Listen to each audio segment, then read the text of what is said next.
अस्सलाम वालेकुम students, hopefully you all are doing great. Developmental embryology की जो सीरीज चल रही थी उसका जो लास्ट टॉपिक है हमारे पास दैट इज एंडोस्पर्म फॉर्मेशन। इसको आज डिटेल में स्टडी करेंगे इंशाल्लाह। सबसे पहले देख लेते हैं कि एंडोस्पर्म है क्या चीज़। The endosperm is a vital tissue that forms in the seeds of flowering plants and serves as a nutrient source for the developing embryo. ये कहाँ पे प्रेजेंट होगी? सीड के अंदर बनेगी ये और वाइटल टिश्यू के तौर के ऊपर एक्ट करेगी specially in the flowering plants. और इसका काम क्या है कि एम्ब्रियो जो डेवलप कर रहा है उसको न्यूट्रिशनल रिक्वायरमेंट्स जो है उसकी वो पूरी करना और उसको न्यूट्रिएंट्स प्रोवाइड करना। Its formation is a critical event during seed development and is closely tied to the processes of the fertilization and embryogenesis. अब वो कह रहे हैं कि इसका जो बनना है वो भी हमारे पास एक क्रिटिकल इवेंट है और ये कब बनेगी? जब सीड की डेवलपमेंट हो रही होगी बेसिकली। और ये क्लोजली टाइड है, किस चीज़ से क्लोजली रिलेटेड है ये? फर्टिलाइजेशन से भी और एम्ब्रियोजेनेसिस से भी। The endosperm is typically triploid, resulting from the fusion of one sperm cell with the two polar nuclei from the female gametophyte.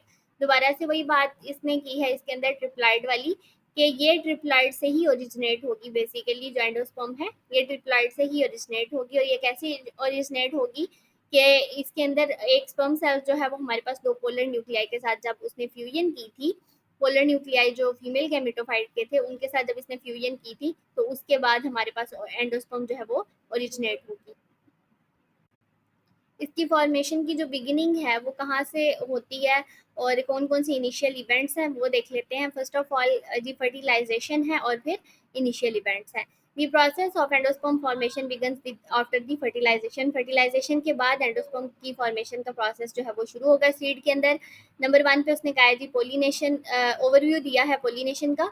Pollen grains land on the stigma of the flower and germinate forming a pollen tube that travels down the style to the ovule. वही वाली बात जो हम लोगों ने सैकड़ों दफ़ा की हुई है कि पोलिनेशन कैसी होती है। पोलन ग्रेन्स जो है वो स्टिग्मा के ऊपर जाके लैंड करते हैं एंड देन हमारे पास एक पोलन ट्यूब जनरेट होती है जो कि मेल गैमेट्स को कैरी आउट करती है to the ovule. Double fertilization क्या है? As the pollen tube penetrates the ovule through the micropyle, one sperm fertilizes the egg cell forming the diploid zygote, while the second sperm fuses with the two polar nuclei, the central cell of the embryo sac, resulting in the formation of the triploid nucleus, and this nucleus will give rise to the endosperm. ये दोनों events जो हैं basically उसने बताया कि इसके बाद हमारे पास एंडोस्पर्म की फॉर्मेशन स्टार्ट होगी। इसके अंदर भी उसने ट्रिप्लाइड की बात की है कि किस तरह से एक स्पर्म जो है वो एक एग सेल के साथ मिलकर जाइगोट बना देगा और दूसरा स्पर्म जो है वो हमारे पास जाके हमारे पास जो पोलर न्यूक्लियाई थे उनके साथ फ्यूजन करेगा और एक ट्रिप्लाइड न्यूक्लियस बना देगा। उसी ट्रिप्लाइड न्यूक्लियस के साथ या फिर उसी ट्रिप्लाइड की मदद से हमारे पास एंडोस्पर्म बनेगा। इन दोनों टॉपिक्स को बताने का मकसद यही था। अगर आपके पास एंडोस्पर्म का लॉन्ग क्वेश्चन आ जाता है तो फिर आप बेहतर होगा कि आप इन दोनों को लिख लें। लेकिन अगर आप एज अ जनरल स्टडी कर रहे हैं तो आप पहले भी इनको देख चुके हैं, इनको स्किप भी कर देंगे तो कोई इशू नहीं है। एंडोस्पर्म की डेवलपमेंट के कुछ स्टेजेस हैं यहाँ पे, उनको देख लेते हैं। सबसे पहले फर्स्ट ऑफ ऑल आ जाता है हमारे पास इनिशियल डिवीजन का स्टेज। इनिशियल डिवीजन कैसे स्टार्ट होती है? इसके अंदर इसका साइटोप्लाज्म जो है, सेल के अंदर का जो साइटोप्लाज्म है वो डिवाइड नहीं करेगा बल्कि उसका न्यूक्लियस सिर्फ डिवाइड करेगा। सेल के अंदर के न्यूक्लियस डिवाइड करेगा। कैसे करेगा? इसको हम लोग ट्रिप्लाइड न्यूक्लियस भी कह सकते हैं या फिर सिंथेटिकल स्टेज का नाम भी दे सकते हैं। The triploid nucleus undergoes a series of mitotic division. Triploid nucleus वही वाला है जहाँ से एंडोस्पर्म ओरिजिनेट होना शुरू हुआ है, जो कि हमारे पास आप कह लें कि डबल फर्टिलाइजेशन के नतीजे में आया था, वो वाला ट्रिप्लाइड न्यूक्लियस है ये। Divisions without cytokinesis. साइटोकाइनेसिस हमें पता है कि साइटोप्लाज्म की जो डिवीजन है उसको साइटोकाइनेसिस का नाम दिया जाता है। इसके अंदर जो डिवीजन हो रही है इसके अंदर साइटोप्लाज्म की डिवीजन नहीं होगी, सिर्फ न्यूक्लियस डिवाइड करेगा, resulting in a multi nucleate cell, जिसकी वजह से सेल जो है उसके अंदर बहुत ज़्यादा सारे न्यूक्लियस बन जाएंगे या फिर हम उसको मल्टी न्यूक्लियेट भी कह सकते हैं। This is known as the synthetical stage of endosperm development. इसको हम लोग सिंथेटिकल स्टेज का नाम देते हैं। नेक्स्ट स्टेज है सेलुलराइजेशन, सेल फॉर्मेशन और दी साइटोकाइनेसिस। अब न्यूक्लियस तो बन गया हुआ, मल्टी न्यूक्लिएट हो गया हुआ एक सेल, उसके अंदर काफी सारे न्यूक्लियस बन गए हैं। Following the initial synthetical divisions the multinucleate endosperm undergoes the cellularisation and the cytoplasm partitions to form the individual endosperm cells which will eventually develop into the mature endosperm tissue. बहुत ज़्यादा basic concept है इसका। देखें, जब भी cell की division होती है उसके अंदर सबसे पहले न्यूक्लियस डिवाइड करता है, न्यूक्लियस डिवाइड करता है, देन साइटोप्लाज्म डिवाइड करता है, और फिर साइटोप्लाज्म और एक न्यूक्लियस जो है वो एक सेल के अंदर डिवेल्प हो जाते हैं। सेम केस इसके अंदर होगा, जब मल्टी न्यूक्लियस न्यूक्लिएट हो गया हुआ एक सेल हमारे पास, एंडोस्पर्म जो है मल्टी न्यूक्लिएट हो गया था पिछले स्टेप के अंदर, तो इसके बाद क्या होगा कि उसका साइटोप्लाज्म भी डिवाइड करना शुरू कर देगा, यहाँ पे साइटोकाइनेसिस होगी, साइटोप्लाज्म भी डिवाइड करना शुरू कर देगा, और फिर इंडिविजुअल सेल्स बनते जाएंगे, यानी कि एक सेल जो है उसके अंदर एक न्यूक्लियस भी आ जाएगा और थोड़ा सा साइटोप्लाज्म का पोर्शन भी आ जाएगा, और फिर इस तरह से जो बहुत सारे सेल्स हैं वो मिलके एक टिश्यू बना देंगे, क्योंकि हमें पता है कि जो टिश्यू है वो बहुत सारे सेल्स के साथ मिलने से बनता है। वो वाले सेल्स जिनका सेम फंक्शन होगा वो मिलके एक ही टिश्यू बना देंगे। तो यहाँ पे चूंकि वो मल्टी न्यूक्लिएट भी एक ही सेल के अंदर हुए थे और उनका फंक्शन भी सेम है, तो यहाँ पे एंडोस्पर्म टिश्यू जो है वो ओरिजिनेट होना शुरू हो जाएगा। नेक्स्ट, एंडोस्पर्म की कुछ टाइप्स आ जाती हैं। स्पीशी टू स्पीशी जो है एंडोस्पर्म की टाइप जो है वो वेरी करती है, या फिर इसके अपनी नेचर के ऊपर भी डिपेंड करता है कि किसी स्पीशी के अंदर इसकी कोई टाइप होगी या फिर किसी दूसरी स्पीशी के अंदर इसकी कोई और टाइप होगी। फर्स्ट ऑफ ऑल आ जाती है जो हमारे पास न्यूक्लियर एंडोस्पर्म।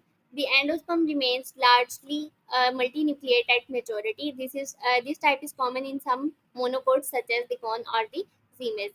अच्छा जी, कुछ प्लांट्स ऐसे होते हैं, कुछ स्पीशीज ऐसी होती हैं जिसके अंदर एंडोस्पर्म जो है वो एक लार्ज मल्टी न्यूक्लिएट सेल के तौर के ऊपर ही प्रेजेंट रहता है, यानी कि उसके अंदर साइटोकाइनेसिस नहीं होती और वो जो है किसी एंडोस्पर्म टिश्यू के अंदर डिवेल्प नहीं होता, बल्कि वो क्या करता है कि एक लार्ज मल्टी न्यूक्लिएट सेल के तौर के ऊपर ही एक्ट करता है, even that it's majority.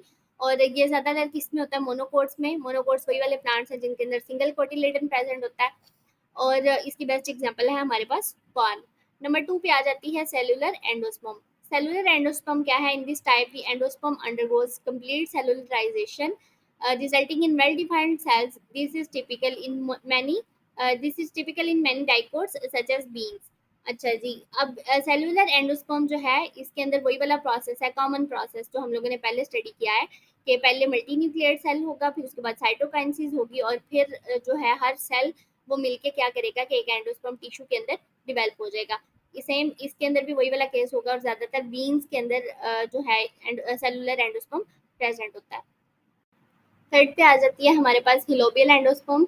This is mixed type where the initial divisions produce are syncytium and followed by the cellularization in some regions. It is found in some families such as the grasses.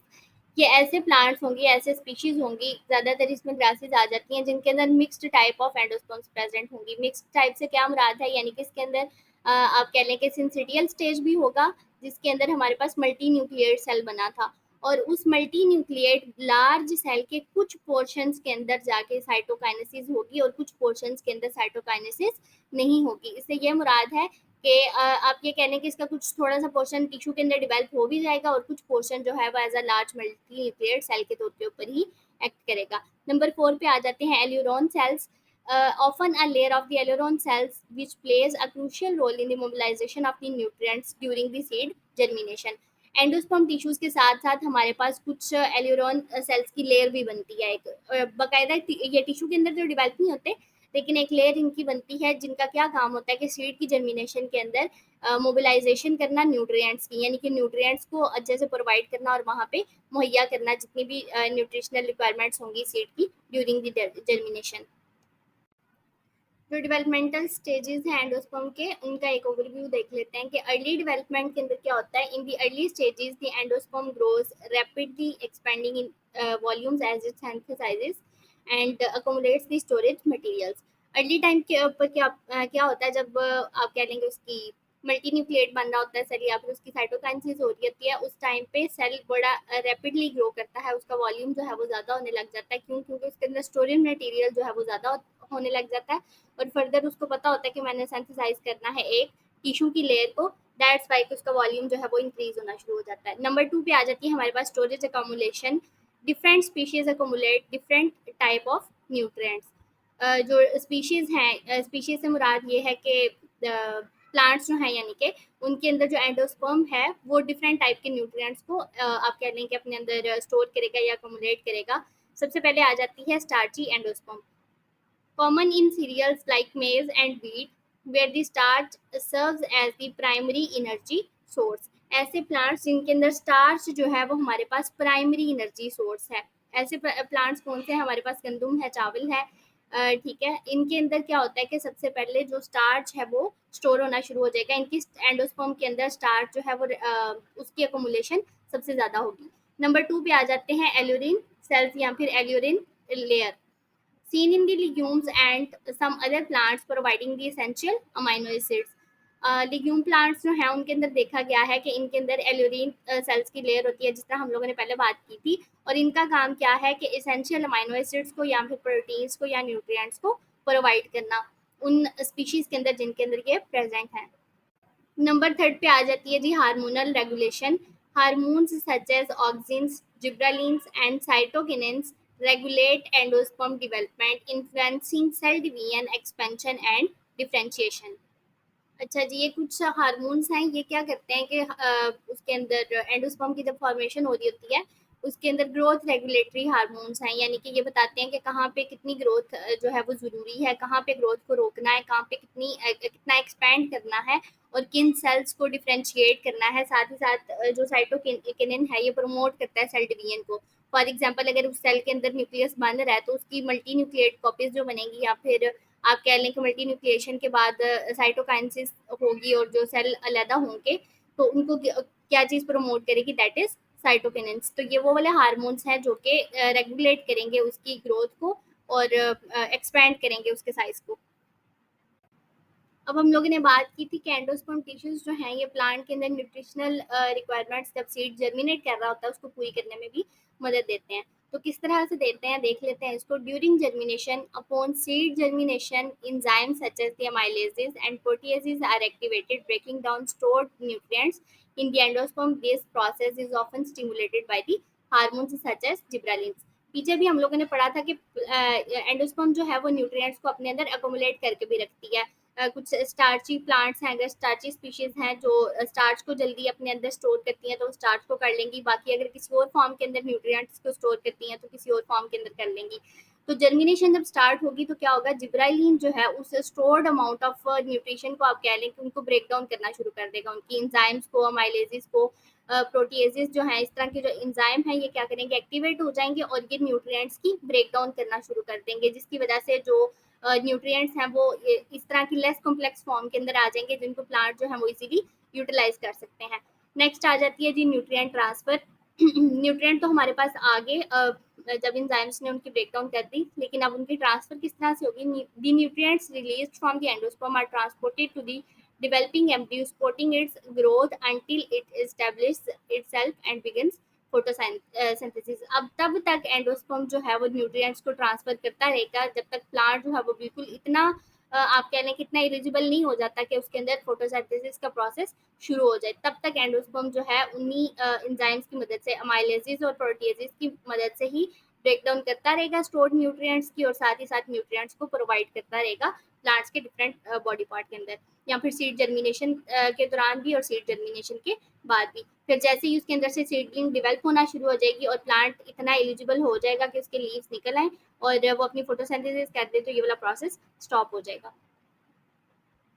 Endosperm formation का conclusion देख लेते हैं कि किस तरह से इसके developmental stages थे और फर्दर जो है इसकी टाइप्स की बेसिस के ऊपर और ये किस तरह से एग्रीकल्चर के अंदर हेल्प कर सकता है, इसको देख लेते हैं।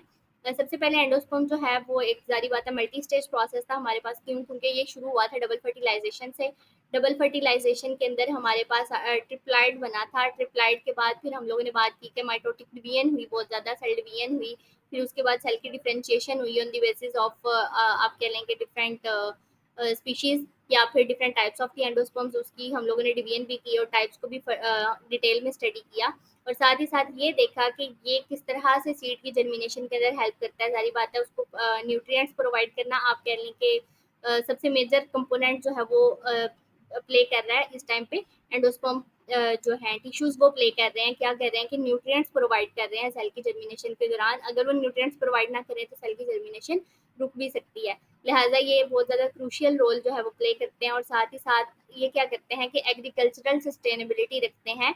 किस तरह से एग्रीकल्चरल सस्टेनेबिलिटी रखते हैं कि जब भी कोई प्लांट ग्रो कर रहा हो सारे के सारे प्लांट्स के अंदर, तो ये डिफरेंट टाइम के ऊपर डिफरेंट स्पीशीज़ के अंदर सेम रोल प्ले करते हैं, ताकि किसी भी फील्ड के अंदर जो है क्रॉप्स के अंदर उनकी, आप कह लें कि उनकी यील्ड के अंदर कोई भी कमी ना आए।